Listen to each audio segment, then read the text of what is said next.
Hello everyone दोस्तों, आज की वीडियो में हम डिस्कस करेंगे history of English literature series की ही दूसरी वीडियो जिसका नाम है एंग्लो नॉर्मन पीरियड।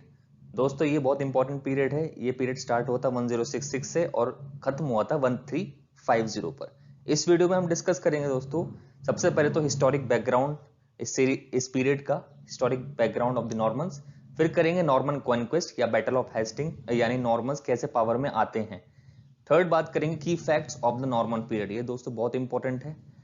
फोर्थ बात करेंगे दोस्तों इंपॉर्टेंट वर्क्स, कौन कौन से वर्क्स इसमें इस पीरियड में आए थे, जैसे chronicles, Anglo Norman plot, religious writings हुई थी, पोएम्स, रोमांसेस, प्ले।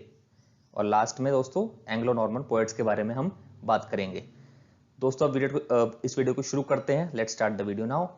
पहला डिस्कस करते हैं हिस्टोरिक बैकग्राउंड। दोस्तों हिस्टोरिक बैकग्राउंड में दोस्तों ये एंग्लो नॉर्मन पीरियड जो है ये वो पीरियड है 14th सेंचुरी का जिसमें नॉर्मन्स की जीत हुई थी। ये नॉर्मन्स दोस्तों एक पायरेट बिरादरी से आते हैं जो डेनमार्क, नॉर्वे और आइसलैंड से आए थे, यानी स्कैंडिनेवियन कंट्रीज जो हैं। ठीक है, इन्होंने यूरोपियन कोस्टल सेटलमेंट्स में भी बहुत तबाही मचाई थी 8th सेंचुरी में। ये असलियत में वाइकिंग्स के वंशज हैं जो स्कैंडिनेविया से आए थे। तो दोस्तों इनकी जो मेन लैंग्वेज थी वो थी फ्रेंच, और ये फ्रेंच में ही बोला करते थे। इसके बारे में हम अभी आगे बात करेंगे लैंग्वेज डेवलपमेंट की। अब वीडियो में आगे बढ़ते हैं। तो ये तो हो गया हिस्टोरिक बैकग्राउंड। अब बात करते हैं नॉर्मन कॉन्क्वेस्ट की, बैटल ऑफ हेस्टिंग्स की, यानी ये पावर में कैसे आए ये लोग।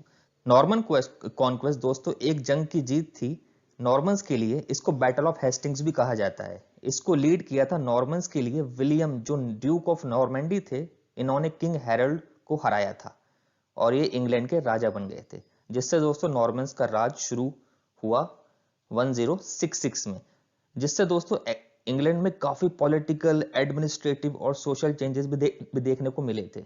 ब्रिटिश आइल में नॉर्मन्स के राज शुरू होने से पहले इंग्लैंड में सैक्सन्स का राज था दोस्तों, जो 600 साल तक चला था।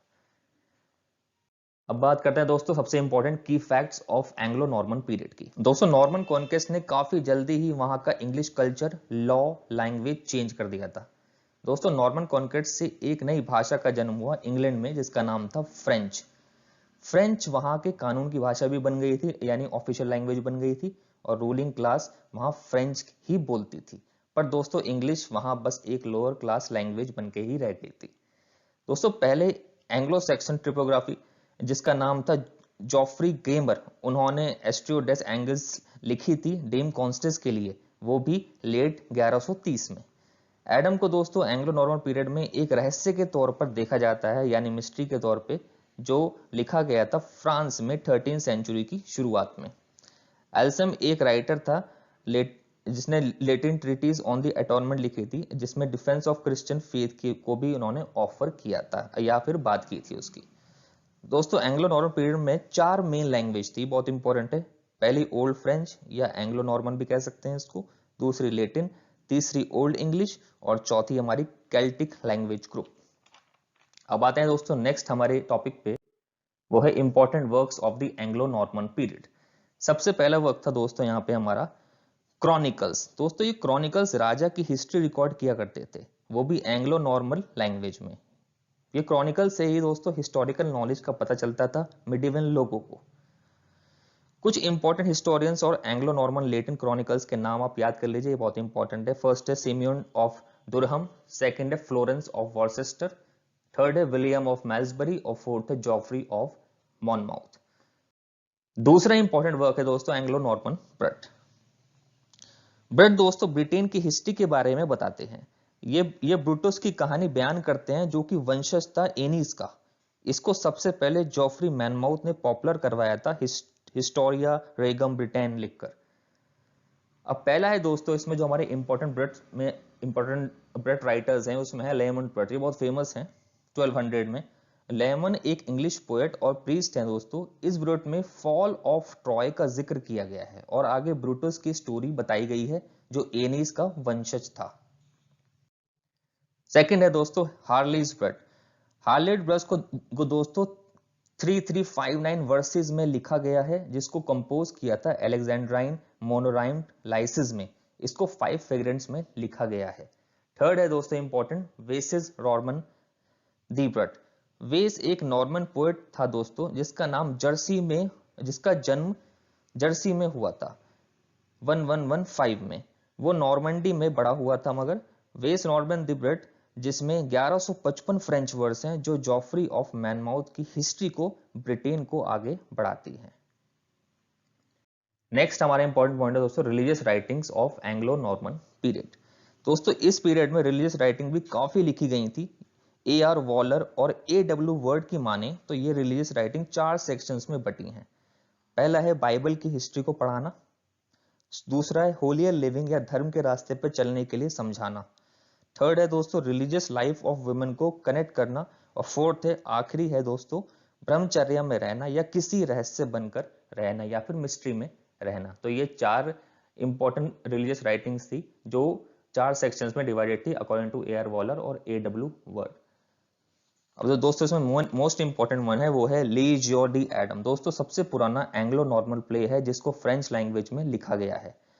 Love rune by Thomas of Hales, ये भी बहुत सक्सेसफुल पोयम है दोस्तों एंग्लो नॉर्मन पीरियड की। इसमें एक लड़की के बारे में बताया गया है जो अपने आप को अपने खुदा को डिवोट कर देती है।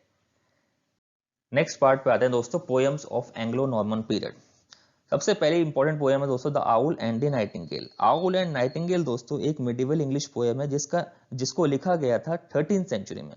इस पोएम में दोस्तों आउल और नाइटिंगेल की बहस होती है अपनी खूबसूरती को लेकर और अपने गाने या आवाज को लेकर कि हम में से कौन बेहतर है। ये पोएम 2000 लाइंस की है दोस्तों और इसको ऑक्टोसिलेबिक कपलेट्स में लिखा गया है। ये इंपॉर्टेंट पॉइंट्स है। सेकंड है दोस्तों पोएम इंपॉर्टेंट, वो है कर्सर मॉन्डी। कर्सर मॉन्डी या रनर ऑफ द वर्ल्ड एक मिडिल इंग्लिश पोएम है जिसको लिखा गया था नॉर्थ ऑफ इंग्लैंड में 13 या 14 सेंचुरी के बीच में। ये पोएम दोस्तों 30,000 लाइंस में लिखी गई है जिसमें वर्ल्ड हिस्ट्री का जिक्र किया है जो रिकॉर्डेड था ओल्ड एंड न्यू टेस्टामेंट्स में। इसको दोस्तों 8 सिलेबल्ड कपलेट्स में लिखा गया है। ठीक है दोस्तों, तो आगे बढ़ते हैं। हमारा नेक्स्ट इंपॉर्टेंट वर्क है रोमांसेस इन एंग्लो नॉर्मन पीरियड। रोमांसेस दोस्तों एक बहुत मशहूर जेनर या एंग्लो नॉर्मन पीरियड में था।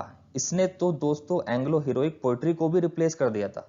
रोमांसेस में चमत्कार टाइप की कहानियां होती थी दोस्तों जिसमें राजा या सेनापति को हीरो माना जाता था। दोस्तों जीन वॉडल जिन्होंने चांसन डेस सेनिस सॉन्ग ऑफ द सेक्शंस लिखा है, इन्होंने मिडिवल रोमांस को 3 कैटेगरीज में बांटा है। दोस्तों ये बहुत इंपॉर्टेंट कैटेगरीज हैं। द मैटर ऑफ फ्रांस है पहली, सेकंड है मैटर ऑफ ब्रिटेन और थर्ड है मैटर ऑफ रोम। और इन तीनों कैटेगरीज में दोस्तों अलग अलग हमारे रोमांसेस आते हैं, लेकिन मैं आपको दूसरे जो है रोमांसेस बताने वाला हूं सम अदर रोमांसेस के नाम से। तो पहला रोमांसेस था इसमें फ्लोरिस एंड बेल्च फ्लोर, सेकंड था शिवलायर असाइन, थर्ड था सर क्लेजिस और फोर्थ था रॉबर्ट ऑफ सिसली। तो ये चारों आपको बहुत इंपॉर्टेंट लर्न करने हैं, प्लस आपको matter of France, matter of Britain और मैटर ऑफ रोम के जो इंपॉर्टेंट हमारे रोमांसेस हैं वो भी लर्न करने हैं। नेक्स्ट पार्ट है दोस्तों हमारा एंग्लो नॉर्मन ड्रामा यानी प्ले। अब आगे दोस्तों एंग्लो नॉर्मन ड्रामा की बात करते हैं जिन्हें प्ले भी कहा जाता है। इसमें सबसे इंपॉर्टेंट प्ले है दोस्तों लीजियो डी एडम, जो कि सबसे अच्छा प्ले है। इस प्ले की बात हम पहले भी कर चुके हैं। और कुछ इंपॉर्टेंट ड्रामास जो एंग्लो नॉर्मन पीरियड में हिट हुए थे दोस्तों, आपको इनके भी नाम याद हो जाने चाहिए। पहला है ओटुअल, थर्ड है हमारा सर ऑर्फियो, फिर है सर फर्मुब्रस और द सीज ऑफ मिलेन। ये बहुत इंपॉर्टेंट एंग्लो नॉर्मन ड्रामा या प्ले हैं, ये आपको लर्न होने चाहिए। अब दोस्तों आते हैं एंग्लो नॉर्मन पोएट्स की बात करते हैं।